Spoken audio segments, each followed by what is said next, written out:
back to my YouTube channel.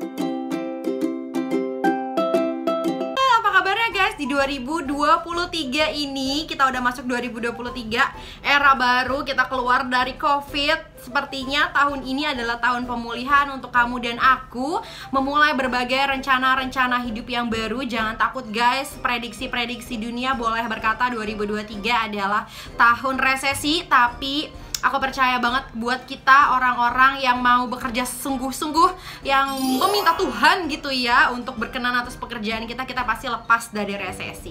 Nah, berhubungan dengan resesi-resesi itu, kita mau ngebahas nih tentang sebuah pekerjaan yang aku geluti dari awal aku kuliah gitu ya guys. Dan aku waktu itu pernah bikin konten tentang ini, sukses micro teaching, dan ternyata membuat 1000 orang, bahkan 1200 orang menontonnya.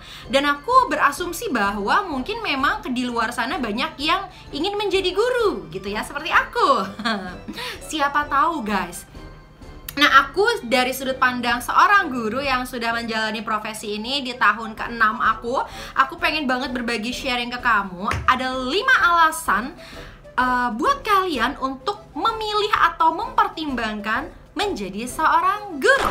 Yes, aku mau bocorin apa sih sebenarnya di dalamnya ya Dit ya. Apakah gue bisa mempertimbangkan profesi itu sebagai mata pencarian utama gue gitu ya. Terutama kalian yang perempuan yang kadang-kadang berpikir bahwa profesi kalian atau mata pencaharian kalian akan putus ketika kalian sudah menikah, sudah punya anak, sepertinya dunia runtuh gitu ya, dimana masih ada paradigma-paradigma seperti itu, ataupun kalau tidak kalian harus membayarnya dengan duit yang besar sih. Cuman kalian akan pulang ke rumah jam 8 malam, anak udah tidur, pergi anak belum tidur gitu ya guys ya. Terus juga belum lagi komunikasi yang mungkin semakin tidak baik dengan suami gitu ya. Nah sebenarnya Dit, kalau misalnya aku anak kuliahan yang baru memulai kuliah gitu ya, atau baru lulus, apakah menjadi guru itu bisa menjamin hidup gue di masa depan gitu ya? Itu yang mau aku bocorin ke kalian, supaya balance pemikirannya dengan apa yang sudah aku alami. Aku tidak akan menutup-nutupi apa yang jeleknya dan yang bagusnya juga, biar kalian bisa mempertimbangkan. Namanya juga nimbang-nimbang ya guys ya. Itu balik lagi ke kalian. Oke, kita akan mulai ceritanya. Oke, yang pertama, kenapa guru itu merupakan profesi yang menjanjikan? Yang pertama adalah itu adalah profesi, jadi disebut profesionalisme gitu ya. Kalau kalian tahu, pekerjaan dan profesionalisme itu dua hal yang berbeda. Kalau profesional artinya kamu tidak bisa tergantikan dengan gampang saja begitu. Misalnya aku guru matematika ya, aku adalah guru matematika, license aku adalah mengajar matematika di secondary atau di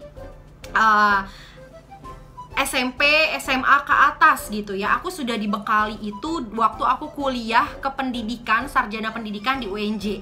Jadinya itu sudah menjamin aku, minimal aku sudah memiliki terms and condition, syarat-syarat menjadi guru gitu ya. Sudah dianggap profesional gitu.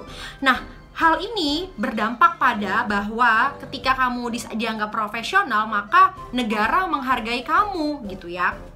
Yang aku lihat nih, ketika pandemi merajalela, sekarang ada beberapa pekerjaan yang di cut off, dibilang akan digantikan oleh robot.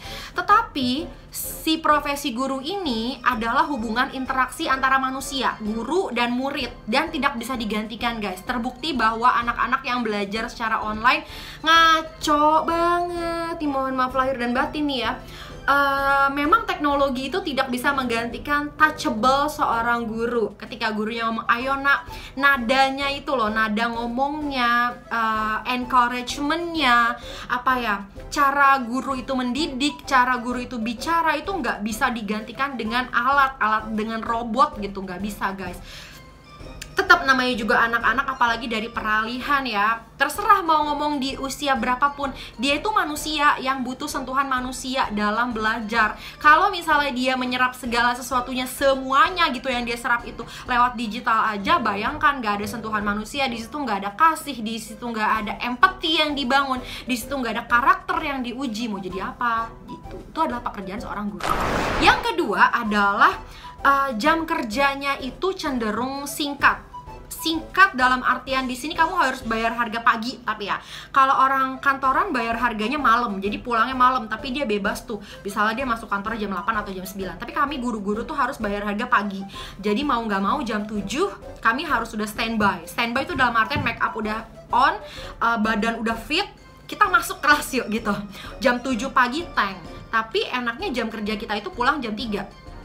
Nah, ada orang-orang yang mikir gini, emang cukup ya gajinya gitu ya. Nah ini guys, yang menjadi titik poinnya. Coba deh bayangin kalau kamu pulang jam 3 dan kamu punya waktu yang banyak gitu ya, sampai jam malam kamu. Di situ kamu bisa berkarya, kayak aku ngajar les gitu ya. Aku ngajar les 3 hari dalam seminggu. Jadi dihitung, dan les-lesan aku itu dihitungnya duitnya itu per jam gitu. Jadinya boleh sedikit berbangga gitu ya, dalam 3 hari kerja itu kalau dikalkulasikan mendekati gaji 1 bulan di sekolah gitu. Maksudnya itu juga perlu dipertimbangkan. Nggak harus ngajar les juga sih, bisa yang lain juga, bisa bikin konten atau jualan atau apapun. Jadi kita punya banyak waktu, spare waktu, yang kalau kamu mau manfaatkan itu dengan lebih bijaksana, kamu akan mendapatkan uang juga akhirnya, karena waktu kerjanya itu nggak sampai malam gitu guys. Yang ketiga adalah dihargai pemerintah. Aku mau bahas lagi. Jadi di pemerintah ini sekarang ini lagi benar-benar menggalakkan atau membuat si guru ini dianggap profesional. Kayak ada pelatihan guru gitu ya. Terusnya uang yang disediakan juga nggak sedikit gitu ya guys ya. Ada yang namanya dana hibah ya, ada PPG guru gitu ya. Itu juga akan menjamin, sertifikasi guru itu juga menjamin seorang itu bisa dapat duit gitu loh, yang mumpuni dari profesi ini gitu ya. Walaupun itu akan terlepas dari dimana kamu pilih sekolahnya. Ada yang pilih sekolah swasta, ada yang pilih sekolah negeri, ada yang pilih sekolah nasional, ada yang pilih sekolah internasional untuk berkarya. Tapi balik lagi, pemerintah sedang gencar-gencarnya untuk membuat guru ini dihargai dengan gaji yang lumayan bagus. Yang keempat, liburnya banyak. Yes guys, kalau dihitung-hitung libur seorang guru itu bisa 2 bulan dalam 1 tahun pelajaran gitu ya. Apalagi kan anak-anak juga libur cuti-cuti kayak tahun baru, Natal, Idul Fitri, terusnya Imlek, terusnya naik kelas. Itu kan gurunya juga libur ya guys ya. Nah itu lebih sehat secara mental gitu, karena liburnya itu memang sudah periodically bersama-sama gitu deh. Enak banget liburnya banyak. Dan yang terakhir buat kalian yang sedang galau gitu ya, mempersiapkan masa depan, kalau menjadi guru, apakah bisa tetap berkarya ketika kamu sudah memiliki suami dan anak? Yes, pastinya bisa banget. Karena jam kerjanya tadi yang biasanya sampai jam 3, oke taruhlah jam 4 atau setengah 5 gitu ya guys. Kalian bisa langsung urus anak.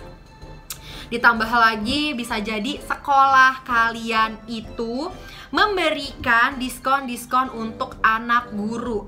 Contoh ya, sekolah aku akan memberikan diskon 70% uang sekolah buat anak aku kelak. Aku belum punya anak sampai hari ini, tapi nanti ketika kami udah punya anak tinggal milih nih, mau di sekolah aku yang diskonnya 70% atau di sekolah suamiku yang diskonnya 75%. Gokil kan? Maksudnya itu bener-bener gokil loh. Bayangin, yang harusnya misalnya biaya sekolah sekarang 1 juta, lalu aku hanya bayar 250.000 di sekolah suamiku gitu.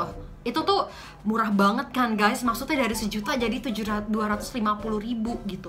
Itu adalah diskon karyawan memang kayak begitu gitu ya, pasti banget.